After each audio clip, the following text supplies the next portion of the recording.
It's an honor to be here. I hope I do this right. I first became aware of Danny DeVito in 1975. Best Picture of the Year was One Flew Over the Cuckoo's Nest. And he played Martini, this very childlike, beatific mental patient who frustrated Jack Nicholson in poker games and basketball. And he had created the role off-Broadway in 1971 in the version with William Devane, actually, a little bit of trivia, who played McMurphy in that production.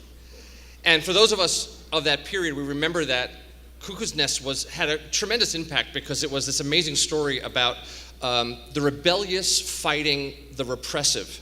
And I say that because when you look at a writer's work, we tend to write the same story, even though there are many different genres. We are obsessed with particular things. And I tend to think that any artist has that in them, even actors.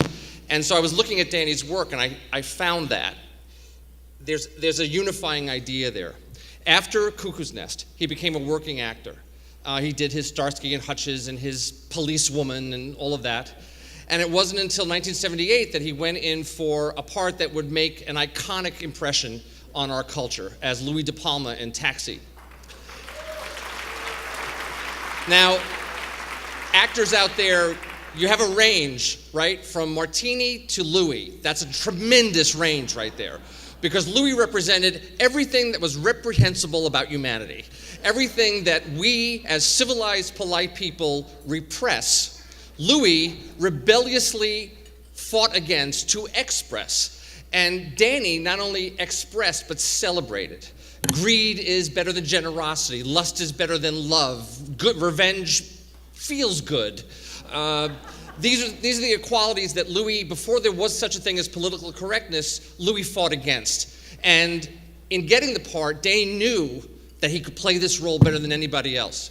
So he had to walk into an audition room of very intimidating people. At the time, the top TV group was the Mary Tyler Moore crowd. It was James Brooks, Stan Daniels, Ed Weinberger, and they're all sitting in this room that's very intimidating. There's a sofa, there are couches, there are bookcases, there are awards, and a chair, the actor's chair, the hot seat.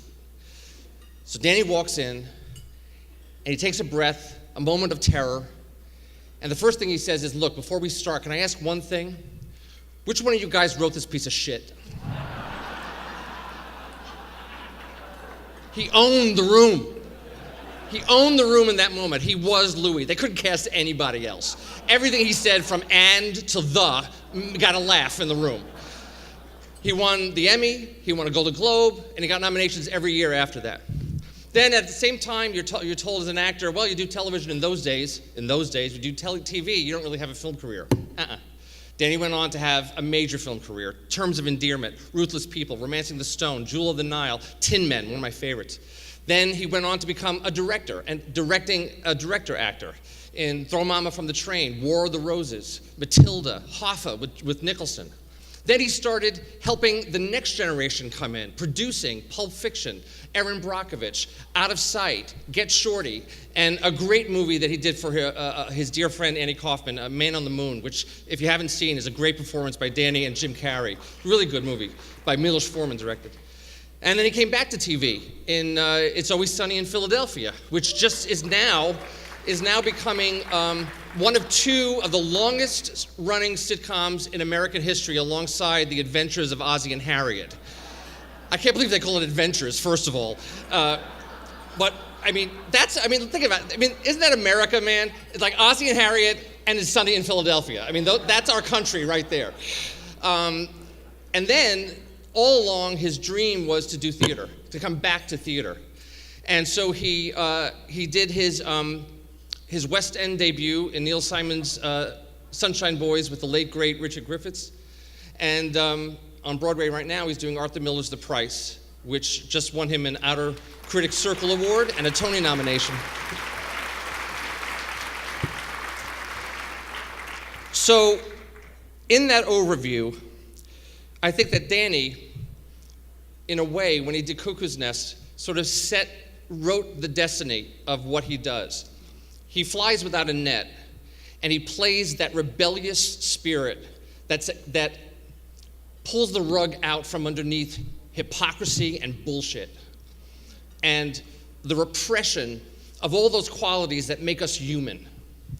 And I can't say it as well as, I figured because it's the Actors Fund, I wanted to quote great actors. And when I was an acting student, Uta Hagen was a goddess. So she said this: "We must overcome the notion that we must be regular. It robs you of the chance to be extraordinary and leads you to the mediocre." Danny has never been regular. Sandy Meisner said, "Your acting will not be good until it is only yours. You work until finally nobody is acting like you. Nobody acts like Danny." Actors, this is Stella Adler, last one. Actors need a kind of aggression, a kind of inner force. Don't be only one-sided, sweet, nice, good. Get rid of being average. Find the killer in you. Danny is a one-of-a-kind killer actor. It's my great privilege to award the Actors Fund Medal of Honor to my buddy, Danny DeVito.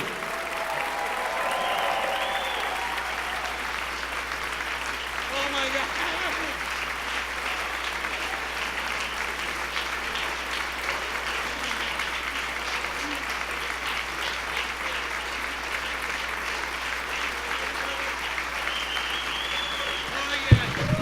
Oh yeah, thank you very much. That's so, Richie, thank you very much. My God, I love you so much.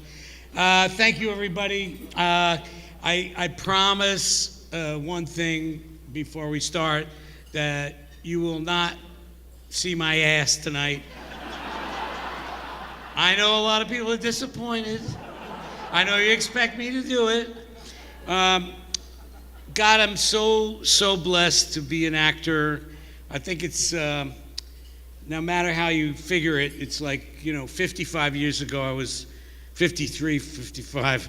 I was bitten by the bug when I went to the American Academy of Dramatic Arts, and it's been a joy ever since. I mean, it's a struggle, and we all know that, and so is everything in life that you really, really, really want desperately.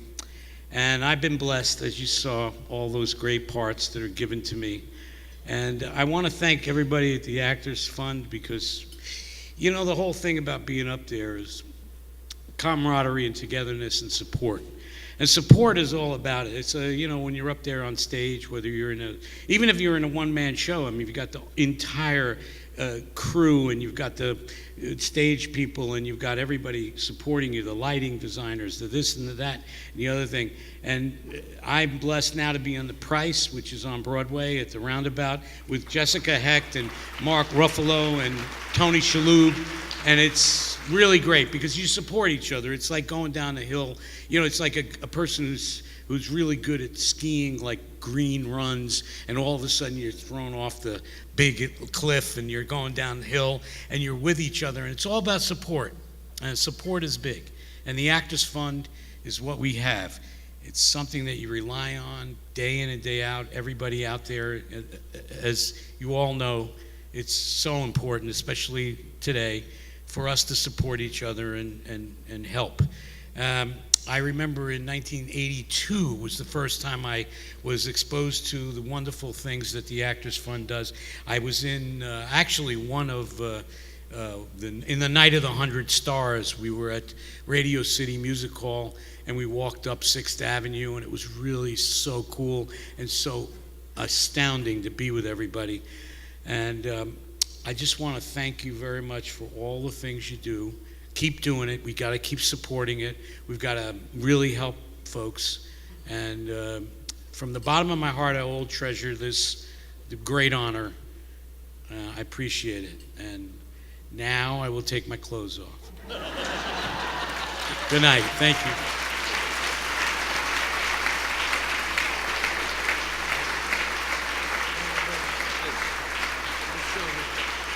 Nice to meet you.